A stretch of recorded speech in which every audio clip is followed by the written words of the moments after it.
Today, Precarious plays Metroid Prime 2 Echoes.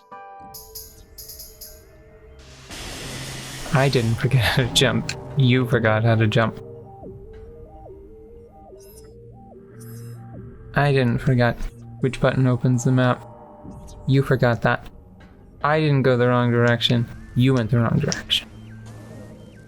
I didn't come up short on my jump. You came up short on your jump. Why are you accusing me of so many false crimes? Oh, are we going? Oh. Yeah. Yeah. I guess I've just been interrogating you with a look this entire time. I am a consummate professional that definitely remembered exactly what we were doing from the previous session. Mm-hmm. I am prepared emotionally, physically, psychically. I'm just gonna call your your bluff right now, because I know that you have been playing in a surreal land of houses that spawn people that turn into houses that turn into people that turn into objects. Yeah, you know, I was gonna say at the start of this, I was like, should I do that thing that I like to do where I sadly proclaim that this is a game that I state the obvious? Mm-hmm. Yeah, and I guess that's what I'm gonna go with. I missed it. I went too far. Which is a pain because this little U-turn here sucks. So while they share a number of the same letters, this is not Mackay Kingdom. Not even a little bit. What number of the same letters? Hang on, I'm gonna do the math. Stop! All right, enough. How do you spell Mackay Kingdom? M-A-K-A-I space K-I-N-G-D-O-M? Okay, like an M, okay? It shares an M and probably some vowels. An I. Moving on. It's also, so hold on. I should explain. Back in a halcyon age, right? Where the PS2 reigned over the land. Yes, and had the largest library of games. Yes. Yeah, and they were all weird and cool. And like good. Well, actually, see, that's the trick, is by having the largest library of games, they weren't all good, but they were almost all weird, which was fun. Mm-hmm. Case in point, Mackay Kingdom. So, I got Disgaea just on a whim one day, and one of the best, like, there's like an origin story for so many so many games that I have a fondness for. Mm-hmm. And I think that Disgaea is probably the most unassuming, like it's one of the weirdest. Yeah. Just because it's like, there was a store that incidentally, like it was an accessory. Selling games was an accessory. It was like a side business because they were primarily like, it was basically a chain that sold music. Oh, yeah, I know. Was it in the mall? Yeah. Okay, I know which one. Yeah, and it had sort of like a bloomin' orange vibe to it. Yeah, okay. Yeah. So, do you remember the name? No. I do know which one, though, because they would have, I think it was like FM something. It was mostly music, but then they had, like, random, like, fan swag for nerd culture, which was not as common as it is now. Yeah. Like, I don't know if Funko Pops were a thing, but it would be, like, a place where you'd be, like, find a Funko Pop and, like, a movie poster, and you'd be like, but why is this here? These days, it would be wall-to-wall Funko Pops. Yeah. Because you can't sell music anymore. No.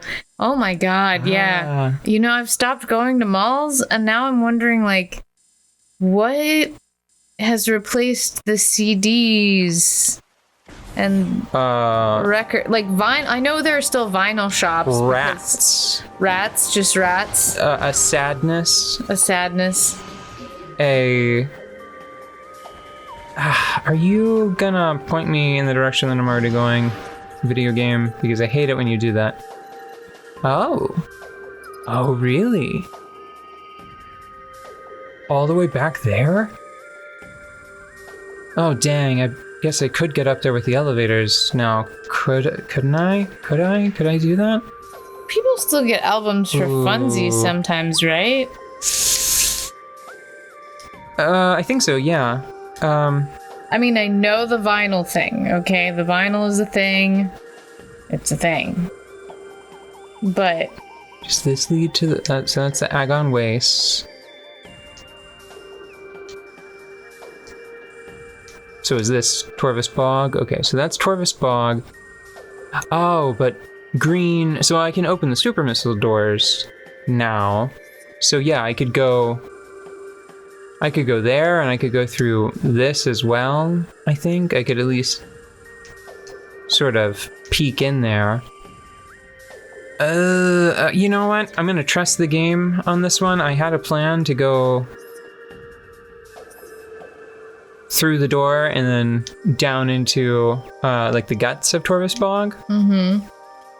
But I guess I'm going to turn around and just leave this area for a bit. What Luminoth weapon system? I mean, it's got to be like the Seeker missiles, right? Probably.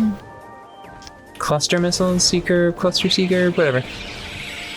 So I found this guy just at random in this store that I only went into like twice in my entire life, and one of those times I found the original Disgaea, which is great. And then that started a lifelong careful observation of what NIS is doing. Like, Babbage's?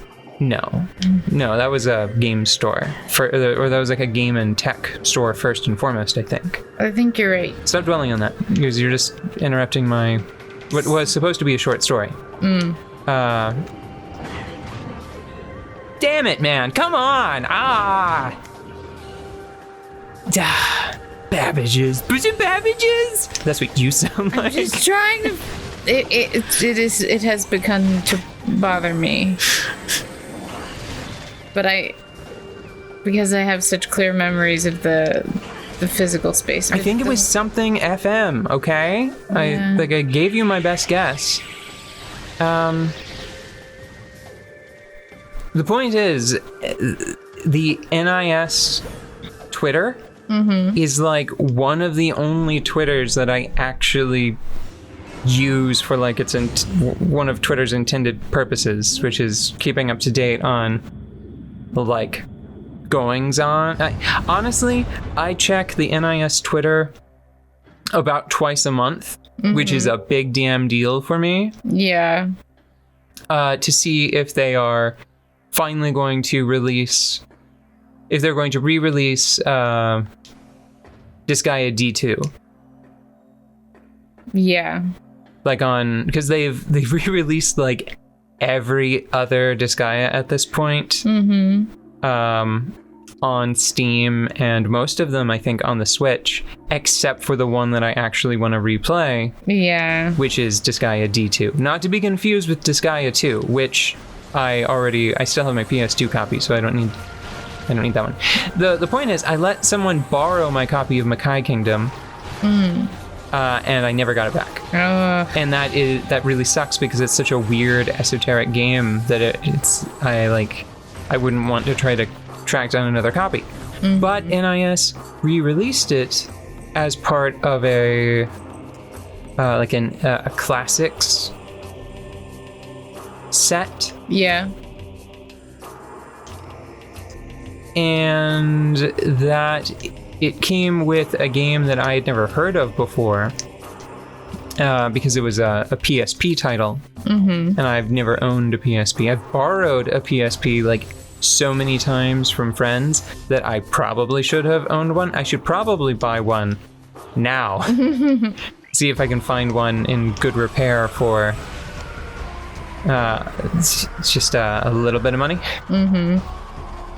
Well, the point is that I actually ended up playing the other game like all the way like to completion before really getting started with Makai Kingdom because it was so compelling. It's called Zatai Hero Project, I think. Okay. To give it its full title, Zatai Hero Project ZHP Unlosing Ranger versus Dark Death Evilman. I can't tell if you made that up. No, I would never kid about something as serious as Dark Death Evilman. Still can't tell. Your sarcasm is too strong. No, it is it vibrates. It shifts rapidly between just desperately sincere and really goofy parody, but it's like a Power Ranger, Super Sentai. So imagine if Beautiful Joe gave even less of a fuck and broke the fourth wall way more often. Yeah. How though? Well, so if Beautiful Joe was less into like movie stuff, references, and just more into like pop culture and superhero references generally. Like there's a point where one of the characters says something to the effect of, "Listen, man, you know what you have to do. With great power comes great responsibility." And then they pause for a second. And they're like, "Who was it that said that?" And then one of the characters does it again later, and then like steals it wholesale, like steals Peter Parker's backstory, and is like, "Right before he died, my uncle told me something very important." Oh my god. And it's delightfully goofy. That, I should mention, is probably like the cheapest of its humor. It has some better moments that are more unique to its setting and characters. Like just the delightful goofiness that stems from a very important character being named capital S, capital B, Super Baby. So, like, the game opens with Dark Death Evilman attacking a city, and the reporter lady straight-facedly is like, "No, Dark Death Evilman has even taken the Super Baby hostage! Oh my god. Unlosing Ranger, when will you save us?" And then the Unlosing Ranger gets hit with a car and dies. And that's how the game starts. Oh my god. Yeah, your character is just some schmuck. That has to like take over the heroic mantle of the Unlosing Ranger because the Unlosing Ranger Lost to a car. Oh, and there's another one of my favorite recurring jokes. So after the people of the planet figure out that you're essentially an imposter, like you're fake, you're not the Unlosing Ranger that they know. Yeah. The reporter lady very consistently throughout almost the entire rest of the game will refer to you as the Unlosing Ranger, temp. Okay. And she says it in the same, like, I can't do it justice. She did a perfect job of just making this like flat temp hilarious every time she did it. It was a good game.